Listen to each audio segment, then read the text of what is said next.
Dobrý deň, milí priatelia. Dnešné video sa bude venovať téme anielov.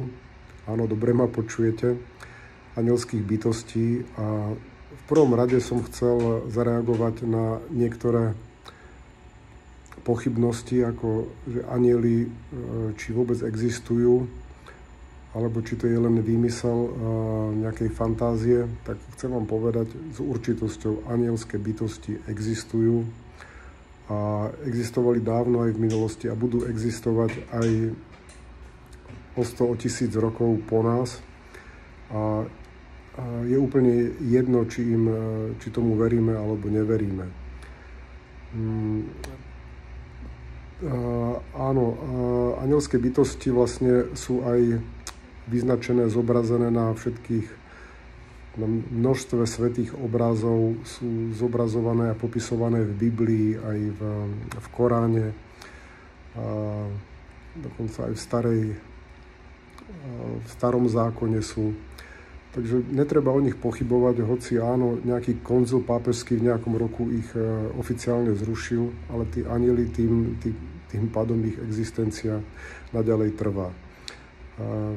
Hovorí o tom aj metafyzika, vlastne hovorí sa, že existuje viacero úrovní anielských bytostí, ako existujú taká veľmi vysoká úroveň. Sú cherubími, ktorí sú zodpovední za oveľa vyššie veci, ako sú galaxie, existencia galaxií a hlavne, aby sa ten svet, ten galaktický a viacúrovňový udržiaval. Takisto aj tu sú anjeli na tejto zemi, ktorí sú zodpovední za to, aby vlastne všetky tie živly boli v harmonii alebo nejak sa striedali ročné obdobia, aby prúdenie vetra a vzduchu bolo také správne, ako má byť, aby prúdenie vody, morských prúdov a takisto vody v našom tele, aby cirkulovala voda v našom tele a v prírode ako takej. Takže anielské bytosti sú viac úrovňové. A teraz sa chcem sústrediť na také, čo je pre nás podstatné, a to sú naši osobní anjeli, pretože toto video je v nejakom praktickom zameraní, ako na čo to vlastne vedieť, ako to vieme využiť a či vôbec to vieme nejak využiť. Tak chcem vám povedať, že áno. Naopak, veľmi vám doporučujem a je veľmi dobré, keď budete využívať sa, obracať k vašim anjelom strážnym. Každý máme minimálne 2 anjelov. Ten jeden anjel je anjel strážny, ten, ktorý vás stráži. Možno, že máte zážitky aj z detstva, keď chýbal vlások k tomu, aby ste si ublížili, alebo aj teraz aj v dospelosti to môže byť, že na mále ste mali, keď napríklad nejaké auto alebo motorka by vás prešli, ale ste nejak zareagovali, ani neviete prečo, ako ste sa tomu vyhli a ste si zachránili zdravie. Toto je anjel strážny, on má skorej takú materskú ochrannú energiu, ako keby tú lásky plnú, ktorá vás stráži, aby ste si neublížili, aby ste úplne nešli do nejakých extrémov. A potom je to druhý anjel, ktorého každý z nás máme, je anjel, ktorý je taký náš povzbudzovateľ, taký vodca, ktorý nás ako keby otec, takú otcovskú energiu má a ktorý je nám nápomocný v tom, aby sme si my vedeli plniť naše zemské poslanie. Vlastne, aké je naše zemské poslanie, tak jednak hlavne v tom, aby sme sa vyvíjali, aby sme tu mali skúsenosti, poznatky, aby aj keď odídeme z tohoto sveta a opäť sa ocitneme v svete duši, v nejakom astrálnom tele, alebo v nejakom menej hmotnom tele, tak aby sme tieto skúsenosti vedeli využiť pre naše ďalšie fungovanie, existenciu. Lebo my, a to vám chcem povedať, toto si prosím vás zapamätajte, my sme dietky Božie, sme naozaj deti Boha, najvyššieho stvoriteľa, sme stvorení na jeho obraz, v jeho podobu. Hoci možno, že naša genetika sa rokmi menila, naše telo, ale naša podstata duševná je večná. A toto je krásne. Vlastne my žijeme stále, my sa len preroďujeme, sa znovu rodíme do nových a nových životov, do nových tiel, možno, že na iných planétach, na iných úrovniach bytia, pretože tých úrovní bytia je viacej, je to svet, kde žijú duše, odkiaľ sme prišli sem na tento svet a kam sa opäť vrátime. A ten má tiež viacero úrovní. A teraz sa ale vrátim späť vlastne k tomu anjelovi, ktorý má toto na starosti, aby sme správne išli tým smerom, ktorým chceme, lebo pokiaľ pôjdeme iným smerom a budeme robiť niečo, čo nám nebolo nejak súdené alebo nebola naša plánovaná cesta, tak sa budeme trápiť. A preto aj mnohí z nás by bolo dobré, aby sme si spomenuli, aby sme počúvali nejaké tie signály alebo nejaké vnútorné cítenie, čo je pre nás dobré a čo nie je dobré. Lebo pokiaľ budeme robiť napríklad prácu, ktorá nás fakt že nebaví, kde nie sme dobrí, ale len tam sme preto, lebo sa bojíme ísť niekam inam, tak ten anjel nás bude naozaj popoháňať nejak a sa bude nám ďalej robiť, budeme sa stretávať s potiažmi.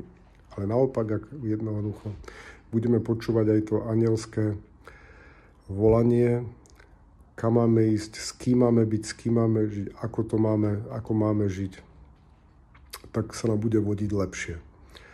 A tá vlastne formulka praktická je tá, ku ktorej to vediem celé, že aby sme sa my vedome obracali k našim anjelom strážnym, našimi vlastnými slovami.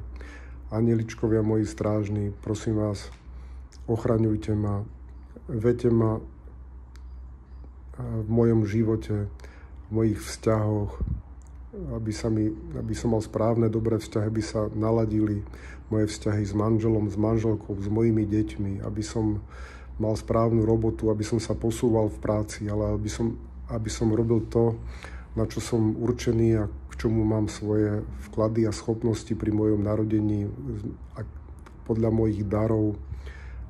Pomôžte mi, aby v materiálnej sfére mi pomôžte, aby som vedel správne,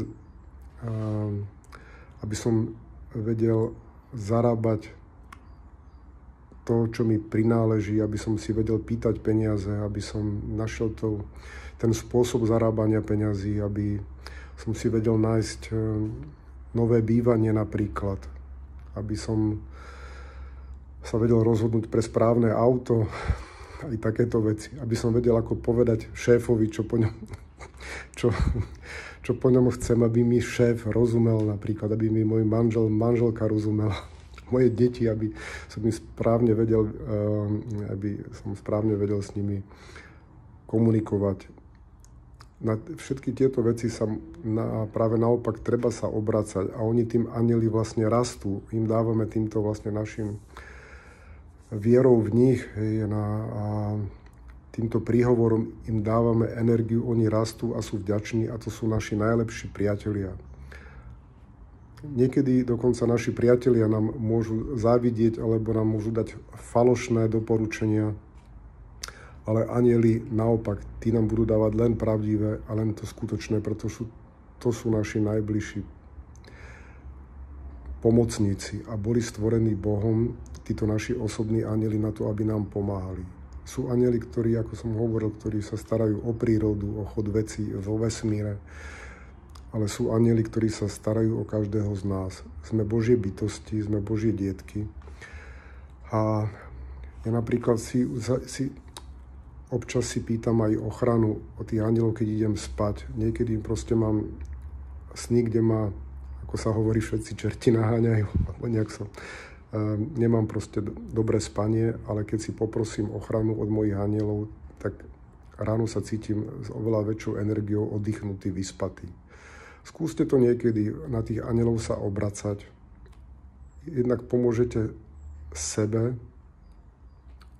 Po hociakej otázke vyskúšajte si hociaký problém, ktorý riešite a poproste anjelov, aby vám pomohli, aby vás nasmerovali, aby vám vytvorili tú vhodnú situáciu, keď sa to dá realizovať, alebo aby ste si to zapýtajte, zaproste a keď príde ten okamih, ten moment, nech nám alebo tá informácia, že nech nám vám aj dajú vedieť, že áno, toto je tá informácia, aby ste to aj precítili. A na druhej strane pomôžete aj im, pretože oni sú tu preto a sú smutní, keď sa k ním neobraciame. Takto sa budeme cítiť aj pod takou ochranou, vedením a tých anielov je aj cítiť niekedy. Áno, ako sa prejavujú takí anieli.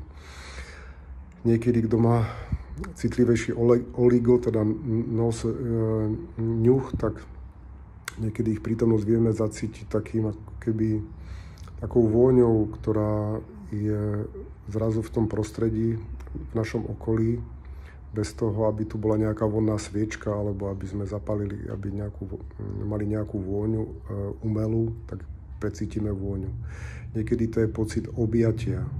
Keď sa na nich obraciate a zrazu ako keby vás nejaké jemným perím alebo jemným dotykom vás niekto objímal, láskal.